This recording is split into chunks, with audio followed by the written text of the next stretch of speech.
श्रावणात सत्यनारायण पूजा का करावी? घरच्या घरी सत्यनारायण पूजा कशी करावी? सत्यनारायण पूजेचे महत्त्व आणि फायदे काय होतात? प्रत्येक दिवशी कोणत्या कारणासाठी सत्यनारायण पूजा करावी? नमस्कार मित्रांनो, सत्यनारायण पूजा हा एक हिंदू धार्मिक विधी आहे जो भगवान विष्णूच्या स्मरणार्थ साजरा केला जातो. भगवान विष्णूच्या मूर्तीची पूजा करून विधी पार पाडला जातो. पूजेदरम्यान मुख्य अर्पण म्हणजे मिठाई, फळे आणि फुले इत्यादी.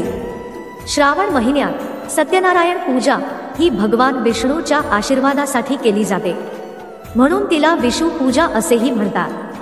हे श्रावणातल्या कोणत्याही दिवशी करता येते. हा विधी समृद्धी, संपत्ती आणि आनंदासाठी आशीर्वाद मिळविण्यासाठी केला जातो. पूजेमुळे कुटुंबात शांती आणि सौहार्द निर्माण होतो असे मानले जाते. उपासना आणि व्रत. विवाह झाल्यावर सत्यनारायण पूजावा आणि मग कुल देवतेचे दर्शन घेऊन संसाराला सुरुवात करावी, अशी रूढी परंपरा आहे. श्रावण महिन्यात किंवा एखादा चांगला दिवस पाहून अनेक घरात वर्षातून एकदा सत्यनारायणाची पूजा केली जाते. मात्र काही घरात वर्षभरात पूजा राहून जाते, ती विशेषतः श्रावणात केली जाते. श्रावण मास हा पुण्यसंचयाचा, त्या दृष्टीने सत्यनारायण पूजेच्या व्रताद्वारे श्रावणात पुण्यसंचय करावा, या हेतूने पूजेचे आयोजन केले जाते. त्यामुळे लाभ काय होतात तेही जाणून घेऊ. सत्यनारायणाची पूजा घरातल्या घरात आणि सार्वजनिक स्वरूपातही केली जाते.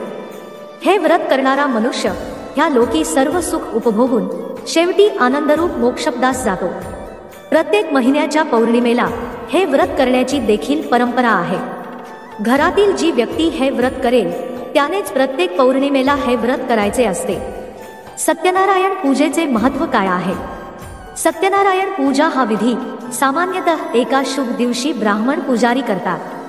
विधीचा उद्देश व्यक्ती तसेच वातावरण शुद्ध करणे हा आहे. सत्यनारायणाची पूजा करणाऱ्यांना भगवान विष्णू आपला आशीर्वाद देतात.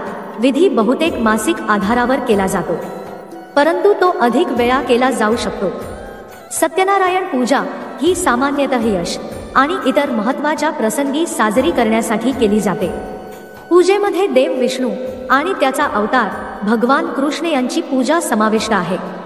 जर आपण भगवान कृष्णाबद्दल अधिक समजून घेण्याचा प्रयत्न केला तर आपल्याला कळेल की कृष्णाने आपल्या जीवनातील प्रत्येक भूमिका अतिशय चांगल्या प्रकारे निभावली. जसा तो एक चांगला मुलगा, हुशार विद्यार्थी, दयाळू मित्र, हुशार रणनीतिकार वगैरे होता. भगवान श्रीकृष्णाकडून अशा गोष्टी शिकण्यासाठी या उपासनेमागे कारण आहे. सत्यनारायण पूजा करण्यात अनेक पायऱ्यांचा समावेश आहे आणि ही एक लांबलचक प्रक्रिया असू शकते, परंतु अंतिम परिणाम म्हणजे शांतीची भावना आणि परमात्म्याशी संबंध असा आहे. सत्यनारायण पूजा केल्याने होणारे फायदे. सत्यनारायण पूजा हा एक हिंदू धार्मिक विधी आहे जो पारंपरिकपणे आशीर्वादासाठी, देवांचे आभार मानण्यासाठी आणि त्यांचे संरक्षण मिळविण्यासाठी केला जातो. विधीमध्ये विशेषतः प्रार्थना करणे, स्तोत्रे गाणे आणि शास्त्रांचे पठण यांचा समावेश असतो. सत्यनारायण पूजा करण्याच्या फायद्यांमध्ये आंतरिक शांती, आनंद आणि आध्यात्मिक वाढ यांचा समावेश होतो. या व्यतिरिक्त विधी नकारात्मक कर्म शुद्ध करण्यात आणि वाईट प्रभावांपासून संरक्षण करण्यास मदत करू शकते. या पूजा विधीमध्ये सहभागी होणाऱ्या लोकांना नशीब, आशीर्वाद आणि समृद्धी मिळते.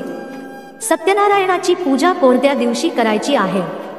सोमवार, आरोग्य क्षेत्रात काम करणारे व्यावसायिक या दिवशी पूजा करू शकता. मंगळवार, उत्पादक आणि पुरवठादार. बुधवार, शिक्षण क्षेत्रात काम करणारे लोक. गुरुवार, वित्त उद्योगात काम करणारे.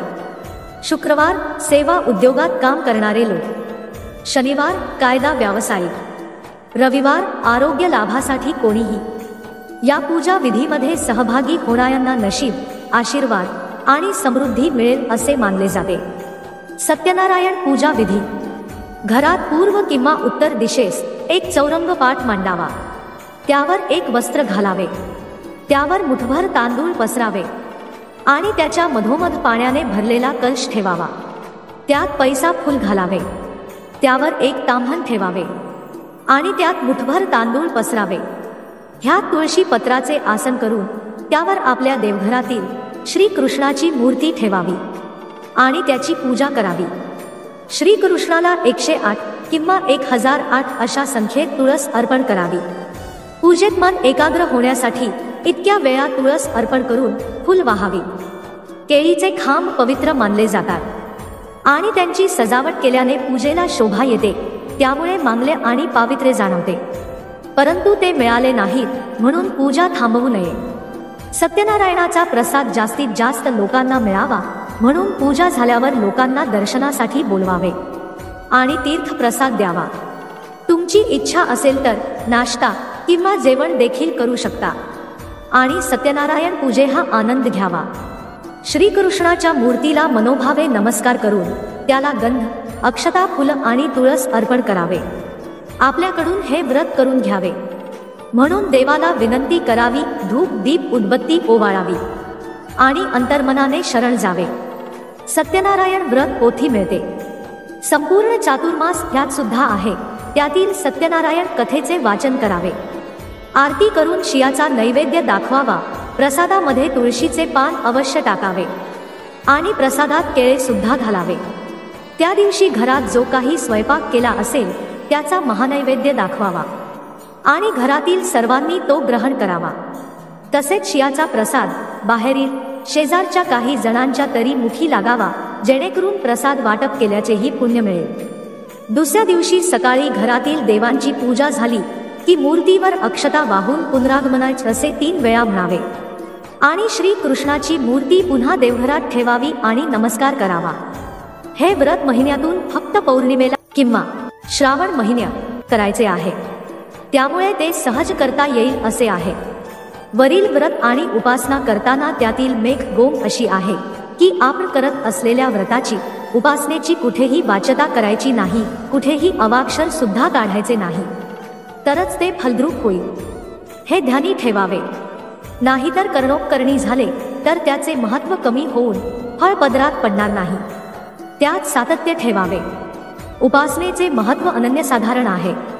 त्याने नुसतेच मनोबल वाढत नाही, तर त्यातील असामान्य प्रचंड सामर्थ्य आपला जीवन प्रवास आनंददायी करते। फक्त त्यात समर्पणाची भावना हवी, साधेपणा हवा, अहंकाराचा लवलेशही नको, तरच ती पूजा फलद्रूप होईल। तर अशा प्रकारे तुम्ही या श्रावण महिन्यात घरच्या घरी सत्यनारायण पूजा करू शकता। तर आपल्याला ही माहिती आवडल्यास लाईक आणि सबस्क्राईब चॅनेल नक्की करा। ओम नमो भगवते वासुदेवाय।